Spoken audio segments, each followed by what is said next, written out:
नमस्कार, आपका स्वागत है। दोस्तों, किस उम्र के व्यक्ति द्वारा पाप करने पर उसे दंड या सजा नहीं मिलती? हमारे शास्त्रों में पाप करने के लिए उम्र की सीमा बताई गई है। यदि इस उम्र का व्यक्ति घोर से घोर पाप करता है, तो भी उसे नरक जाना नहीं पड़ता। जानने के लिए पूरा वीडियो जरूर देखें। दोस्तों, शास्त्र कहते हैं कि मनुष्य को अपने छोटे से छोटे पाप का दंड भी भोगना पड़ता है। क्या अनजाने में हमारे पैर से कोई चींटी मर जाती है या तितली और कीड़े मकोड़े मर जाते हैं, तो क्या इस पाप का भी मनुष्य को दंड भोगना पड़ता है? जब हम घर में दिया जलाते हैं और उस दिए की अग्नि में अगर पतंगे मर जाते हैं, तो इसका भी पाप हमें लगता है। प्राचीन महाभारत में एक ऐसी कथा मिलती है जिसमें यमराज ने एक महान ऋषि को केवल उनके एक छोटे से पाप के लिए भयंकर दंड दिया था, और बदले में स्वयं धर्म के देवता यमराज को भी एक महान ऋषि ने भयंकर श्राप दे डाला था। दोस्तों, महाभारत की ये कथा ज्ञान का सागर है। इस कथा से आपको बहुत ही महत्वपूर्ण ज्ञान की बातें सीखने को मिलेगी। यमराज किस प्रकार से मनुष्य के साथ न्याय करते हैं, उनके छोटे छोटे पापों और पुण्यों का मूल्यांकन कैसे करते हैं और उनका दंड कैसे निर्धारित करते हैं, ये इस कथा के माध्यम से आपको ज्ञात होगा। तो चलिए, बिना देरी किए आपको सुनाती हूँ वो महान कथा। उससे पहले आप सभी से एक छोटी सी विनती है। दोस्तों, मैंने ये वीडियो बहुत मेहनत से बनाई है।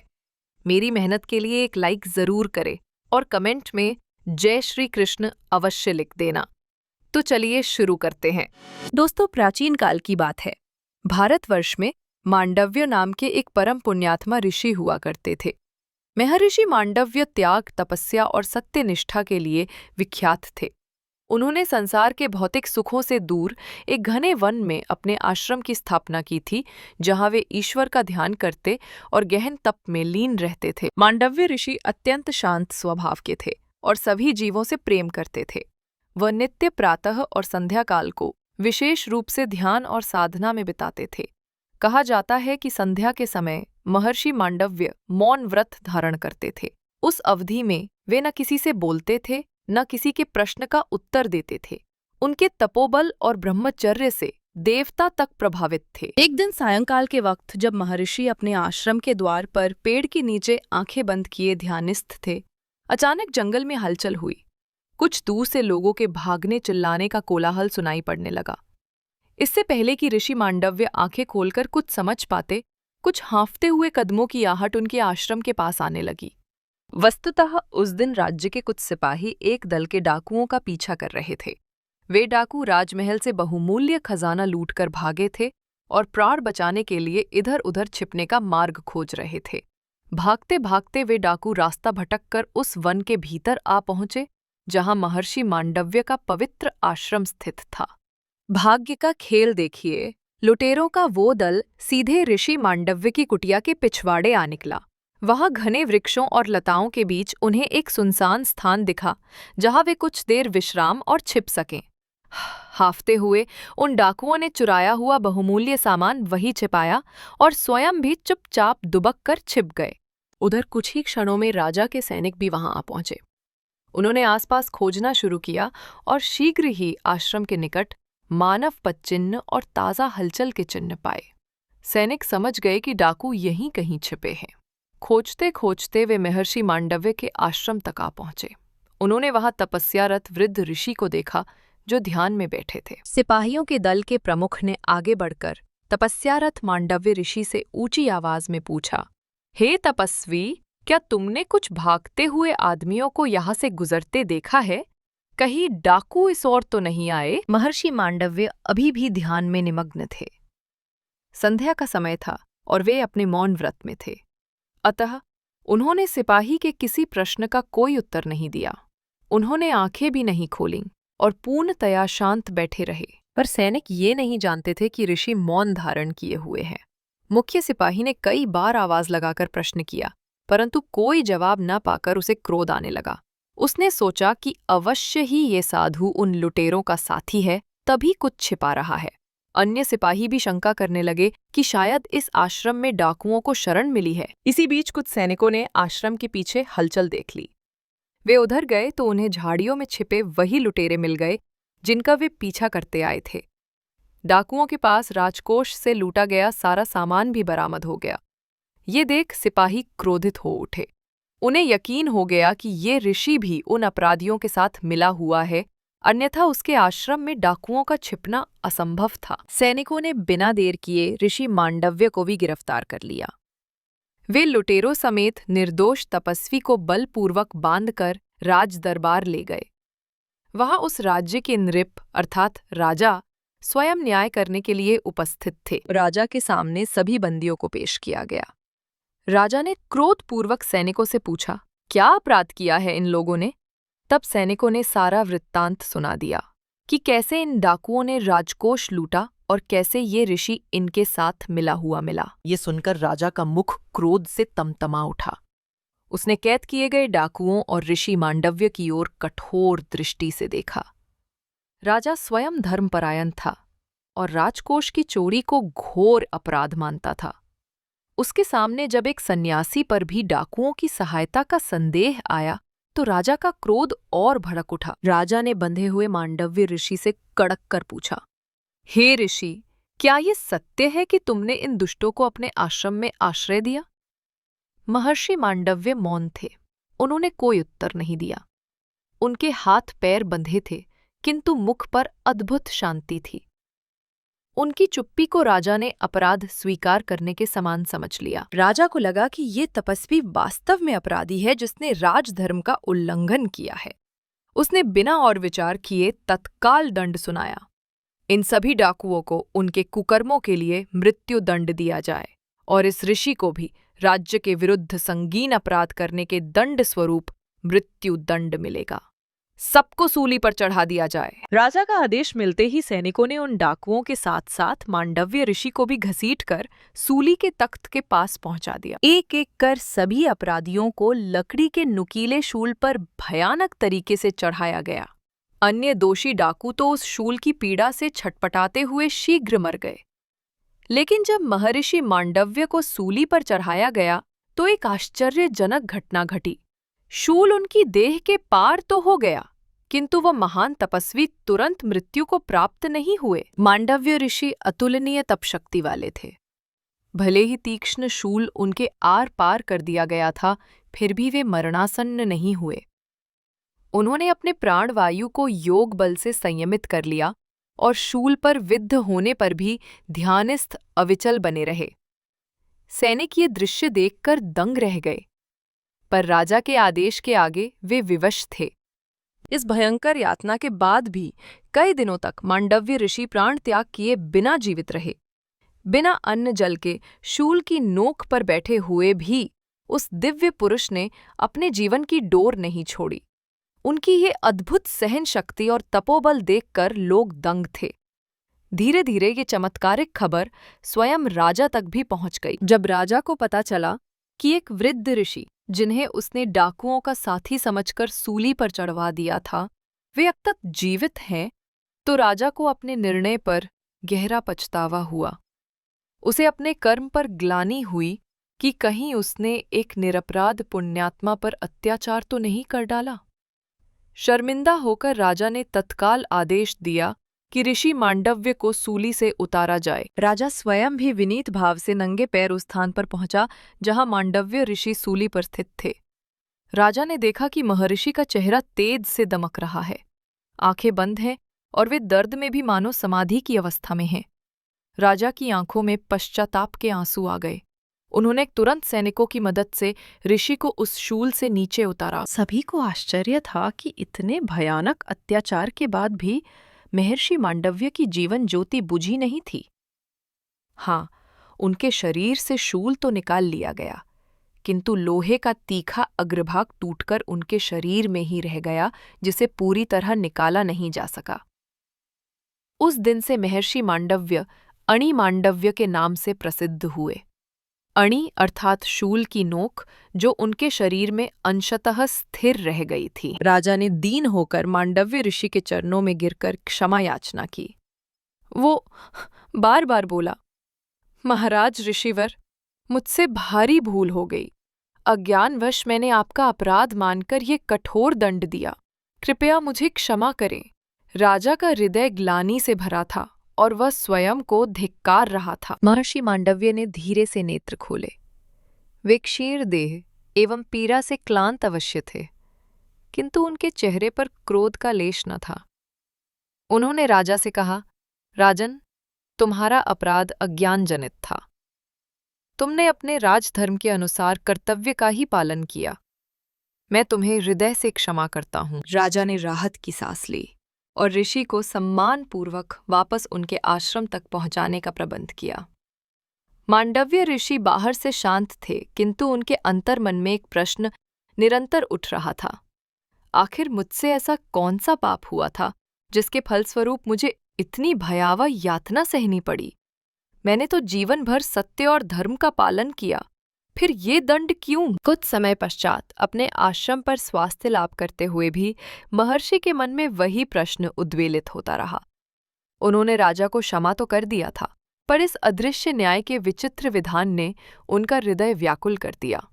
अंततः मांडव्य ऋषि ने ध्यान लगाकर सिद्धियां जागृत की और दृढ़ निश्चय किया कि वे स्वयं यमलोक जाकर इस प्रश्न का उत्तर प्राप्त करेंगे। महर्षि मांडव्य अपनी योग शक्ति से सूक्ष्म शरीर धारण कर यमपुरी पहुंचे। यमपुरी, जहां धर्म के अधिपति यमराज का दरबार लगा रहता है, वहां पहली बार किसी जीवित मानव को आया देख सभी चकित रह गए। यमराज के गणों ने देखा कि तेजस्वी मांडव्य ऋषि स्वर्गलोक की ओर स्वयं चलकर आ रहे हैं। उनके तेज से यमलोक प्रकाशमान हो उठा। धर्मराज यम अपने दिव्य सिंहासन पर विराजमान थे। जब उन्हें ज्ञात हुआ कि धरती लोक से कोई महापुरुष स्वेच्छा से यमलोक आ पहुंचा है, तो वे स्वयं आसन छोड़ उठ खड़े हुए। सामने महान तपस्वी मांडव्य मुनि को देख यमराज ने हाथ जोड़कर उनका अभिवादन किया और आदरपूर्वक स्वागत करते हुए बोले, आज हमारे लोक पर आपकी पधारने की कृपा हुई ऋषिवर। कहिए, मैं आपकी क्या सेवा कर सकता हूँ? मांडव्य ऋषि के नेत्रों में उसी प्रश्न की ज्वाला धधक रही थी जिसने उन्हें यहाँ आने को प्रेरित किया था। उन्होंने गंभीर स्वर में कहा, यमराज, मैं ये जानने आया हूँ कि आखिर वो कौन सा अपराध था जिसके प्रायश्चित स्वरूप मुझे पृथ्वी पर सूली जैसी घोर यातना सहनी पड़ी।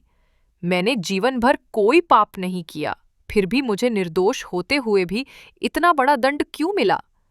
क्या ये ईश्वरीय न्याय की दृष्टि में उचित है? यमराज, जो स्वयं सभी जीवों के पाप पुण्य का लेखा जोखा रखते हैं, मांडव्य ऋषि के मुख से ये प्रश्न सुनकर गंभीर हो गए। धर्मराज ने समीप खड़े अपने लेखाकार चित्रगुप्त की ओर संकेत किया। चित्रगुप्त ने तुरंत धर्म पुस्तिका खोली और महर्षि मांडव्य के पूरे जीवन के कर्म पन्ने पलटने लगे। कुछ ही क्षणों में चित्रगुप्त ने यमराज को वह पृष्ठ दिखाया जिसे देखकर धर्मराज यम ने धीमे से सिर हिलाया। तब यमराज ने शांत किंतु दृढ़ स्वर में मांडव्य ऋषि से कहा, हे महर्षि, आपके प्रश्न का उत्तर आपके ही पिछले कर्म में निहित है। यद्यपि आपने समस्त जीवन सत्कर्म किए हैं, परंतु बचपन में आपसे एक ऐसा पाप हुआ था जिसका फल नियति ने आपको अब प्रदान किया है। मांडव्य ऋषि आश्चर्य में पड़ गए। उन्होंने स्मरण करने का प्रयास किया, पर उन्हें अपने बचपन का कोई ऐसा पाप याद नहीं आया। वे बोले, मैंने अपने शैशव में ऐसा कौन सा अपराध किया था धर्मराज, जिसका प्रायश्चित इस भयानक तरीके से मुझे भुगतना पड़ा? कृपा करके स्पष्ट करें। तब धर्मराज यम ने वही प्रसंग सुनाया जो चित्रगुप्त की पुस्तक में लिखा था। यमराज बोले, बाल्यकाल में एक बार आपने कुछ कीट पतंगों को पत्तों की नोक से बेधकर खेल किया था। आप छोटे थे, पर उन नन्हे जीवों को अकारण पीड़ा पहुंची। वो एक अहितकर कर्म था और ईश्वरीय नियम के अनुसार हर कर्म का फल भोगना अनिवार्य है। यमराज आगे बोले, हे मुनिवर, ईश्वर के न्याय में जैसे छोटे से छोटे पुण्य का फल मिलता है, वैसे ही छोटे से छोटे पाप का भी दंड निश्चित मिलता है। आपकी बाल्य अवस्था के उसी कर्म के परिणाम स्वरूप आज आपको पृथ्वी पर वह दारुण कष्ट सहना पड़ा। यह आपका स्वयं का कर्म फल था जिसे विधि ने मेरे द्वारा दिलवाया। ये सुनकर महर्षि मांडव्य के हृदय में क्षोभ का तूफान उठ खड़ा हुआ। उन्होंने क्रुद्ध होकर प्रतिवाद किया। धर्मराज, आपने मुझे एक ऐसे अपराध की सजा दिलाई जो अनजाने में, अज्ञानता के काल में मुझसे हुआ था। क्या एक बच्चे की भूल इतनी बड़ी होती है कि आप उसे युवा होने पर जीवन भर का घोर दंड दे दें? आप सृष्टि के न्याय पालक हैं। आपसे ऐसी कठोर और असंगत न्याय की अपेक्षा मुझे न थी। मांडव्य ऋषि का तेवर देख यमराज गंभीर हो गए, पर वे नियमों के बंधन में थे। उन्होंने विनीत स्वर में उत्तर दिया, महात्मन, मैं ब्रह्मांड का न्याय करता अवश्य हूँ, परंतु मैं केवल नियमों का पालन करता हूँ। उस काल तक विधि का विधान यही था कि जीव के प्रत्येक कर्म, चाहे अज्ञानवश हो या जानबूझकर, का फल उसे अवश्य प्राप्त होता है।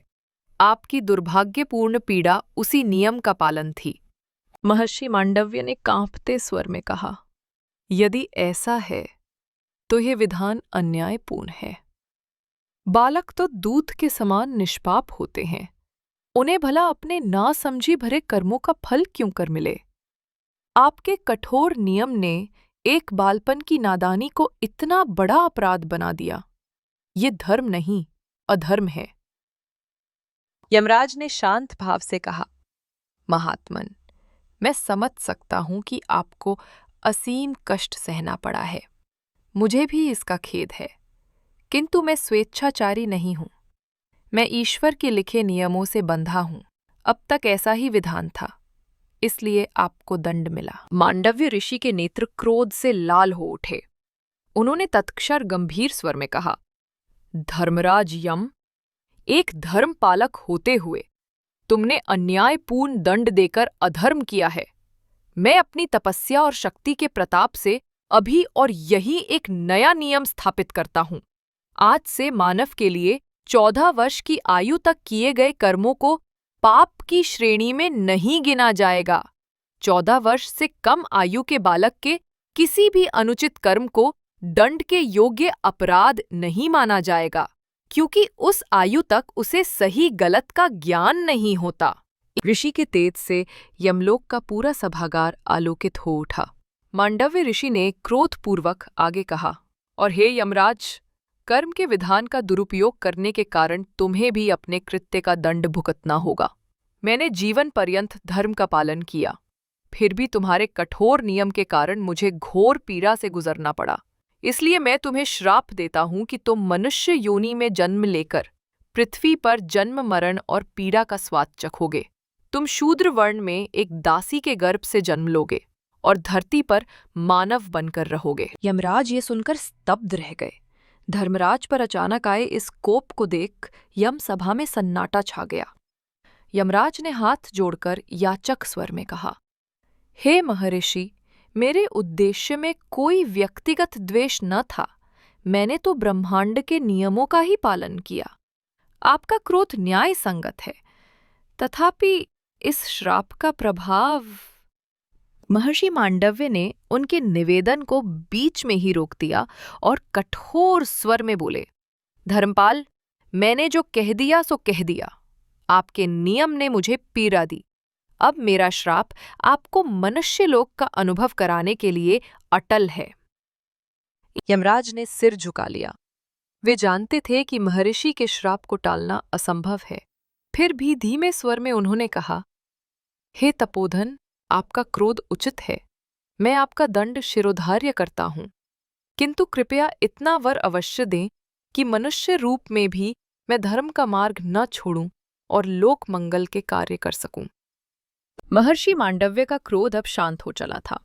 उन्होंने यमराज को आश्वासन दिया, तथास्तु, तुम मनुष्य रूप में भी अपने धर्म पथ पर अडिग रहोगे और समस्त जगत में कीर्ति प्राप्त करोगे। संसार तुम्हें तुम्हारे ज्ञान और नीति के लिए स्मरण करेगा, परंतु मनुष्य योनि का भोग तुम्हें अवश्य सहना होगा। ऐसा कहकर महर्षि मांडव्य अपने लक्ष्य की पूर्ति कर पृथ्वी लोक को लौट आए। उन्होंने अपने दुर्भाग्य के कारण को समझ लिया था और साथ ही आने वाले युगों के लिए एक महत्वपूर्ण मर्यादा भी स्थापित कर दी थी। उनके श्रापवश धर्मराज को भी मानव जन्म की कठोरताओं का अनुभव करने के लिए विवश होना पड़ा। समय बीतता गया। सतयुग, त्रेता और द्वापर युग क्रमशः आए, और वो घड़ी भी आई जब महर्षि मांडव्य के श्राप को फलीभूत होना था। द्वापर युग के अंत में महाभारत के इतिहास में वो प्रसंग उपस्थित हुआ जिसने यमराज के अवतरण का मार्ग प्रशस्त किया। हस्तिनापुर के राजमहल में उस काल में महान ऋषि वेदव्यास के आशीर्वाद से नियोग की प्रथा द्वारा राज्य को उत्तराधिकारी प्रदान करने का प्रयास किया जा रहा था। महाराज विचित्रवीर्य का कोई संतान न होने पर माता सत्यवती ने अपने पुत्र महर्षि वेदव्यास को आमंत्रित किया ताकि वे विचित्रवीर्य की पत्नियों से संतति उत्पन्न करें। वेदव्यास के योग बल से महारानी अंबिका के गर्भ से धृतराष्ट्र का जन्म हुआ और अंबालिका के गर्भ से पांडु का। किंतु अंबिका की एक दासी भी वेदव्यास की सेवा में उपस्थित थी। उस दासी का नाम पारिश्रमी था। वेदव्यास ने कृपा करके उस विनम्र सेविका को भी वरदान स्वरूप एक पुत्र दिया। इस प्रकार उस दासी के गर्भ से एक तेजस्वी बालक ने जन्म लिया। कहा जाता है कि वही बालक वास्तव में धर्मराज यम का मानव अवतार था, जो महर्षि मांडव्य के श्राप के कारण धरती पर पैदा हुआ। उस महान बालक का नाम विदुर रखा गया। विदुर राजमहल में राजकुमार धृतराष्ट्र और पांडु के साथ ही पले बढ़े। यद्यपि वे राजवंश से नहीं बल्कि एक दासी पुत्र थे, फिर भी वे अत्यंत गुणवान और बुद्धिमान थे। बाल्य अवस्था से ही विदुर ने धर्मशास्त्र, राजनीति और नीति में अद्भुत ज्ञान अर्जित किया। अपने नैतिक साहस और सत्यनिष्ठा के कारण विदुर सबके प्रिय एवं विश्वसनीय बने। कालांतर में राजकुमार धृतराष्ट्र और पांडु बड़े हुए। पांडु हस्तिनापुर के राजा बने, फिर उनके पश्चात धृतराष्ट्र ने राजपद संभाला। विदुर को हस्तिनापुर का महामंत्री नियुक्त किया गया। उन्होंने सदैव राजाओं को धर्म और न्याय का मार्ग दिखाया। वे निस्वार्थ भाव से कुरुवंश के हितचिंतक और सलाहकार रहे। विदुर वास्तव में धर्म के साक्षात अवतार थे। उन्होंने जीवन भर सत्य और नीति का पालन किया, किंतु उनकी जन्म परिस्थिति के कारण कुछ अहंकारी जन उनका अपमान करने से भी नहीं चूकते थे। राजसभाओं में कभी कभी राजकुमार दुर्योधन विदुर को दासी पुत्र कहकर तिरस्कार करता था, जिससे विदुर के हृदय को आघात पहुंचता। फिर भी विदुर ने सदैव धैर्य से कार्य लिया और क्रोध या द्वेष को मन में स्थान नहीं दिया। उन्होंने कौरवों और पांडवों के बीच बढ़ते विवाद में सदा न्यायपूर्ण सलाह दी। जब कौरव राजकुमारों ने अन्याय का मार्ग अपनाया तो विदुर ने निडर होकर राजा धृतराष्ट्र को चेतावनी दी कि अधर्म का परिणाम विनाश ही होगा। दुर्योधन को विदुर के कठोर सत्य सुनने में अपमान महसूस होता था। उसने एक अवसर पर विदुर को भरी सभा में अपमानित किया और राज्य से चले जाने को कह दिया। अपने भतीजे दुर्योधन के उन कठोर वचनों को सुनकर विदुर का मन बहुत दुखी हुआ। उन्होंने धृतराष्ट्र को प्रणाम किया और तत्काल अपना पद छोड़कर वन की ओर प्रस्थान कर लिया। उस विदुर का यह त्याग और संयम देखकर स्वयं श्री कृष्ण ने भी उनकी सराहना की थी। बाद में जब महाभारत का विनाशकारी युद्ध समाप्त हुआ तो धृतराष्ट्र सहित कौरव वंश के शेष सदस्य हस्तिनापुर छोड़ तपस्या हेतु वन चले गए। उस समय विदुर भी उनके साथ थे। वन में कठिन तपस्या करते हुए अंततः विदुर ने अपनी अंतिम सांस ली। माना जाता है कि उसी क्षण उनका धरती पर लिया गया अवतार समाप्त हुआ और धर्मराज यम का परम तेजस्वी स्वरूप पुनः अपने धाम को लौट गया। यमराज ने मानव रूप में जो अनुभव और ज्ञान अर्जित किया, उसने उन्हें और भी करुणामय एवं न्यायपूर्ण बना दिया। इस प्रकार महर्षि मांडव्य की उस श्राप कथा का अंत हुआ, जिसने यह सिद्ध किया कि ईश्वर के न्याय से कोई नहीं बच सकता, फिर चाहे वह इंद्र हो या यमराज स्वयं। मनुष्य के छोटे से छोटे पापकर्म का भी हिसाब होता है और समय आने पर उसका दंड भुगतना ही पड़ता है। फिर भी इस कहानी ने ये भी सिखाया कि न्याय में करुणा और विवेक का होना आवश्यक है। मांडव्य ऋषि के कारण आज संसार में ये मर्यादा स्थापित है कि एक निर्दोष बालक की भूल को अपराध नहीं माना जाएगा। धर्म को कठोर और अंधा नहीं होना चाहिए, बल्कि समभाव और परिस्थिति के अनुसार न्याय होना चाहिए। यही इस कथा का संदेश है। ऋषि मांडव्य और यमराज की ये पौराणिक कथा हमें चेतावनी देती है कि हम अपने जीवन में कभी कोई पाप या अन्याय न करें, चाहे वह कितना ही छोटा क्यों ना हो, क्योंकि उसका फल हमें अवश्य भुगतना पड़ेगा। साथ ही ये कथा हमें न्याय और दया के संतुलन का महत्व भी बताती है, जो हर युग में प्रासंगिक है। तो दोस्तों, आपको ये कथा कैसी लगी? कमेंट करके अवश्य बताएं। जानकारी अच्छी लगी तो वीडियो को लाइक करें और कमेंट में जय श्री कृष्ण लिखना न भूलें। साथ ही चैनल को सब्सक्राइब करें। आप सभी का धन्यवाद।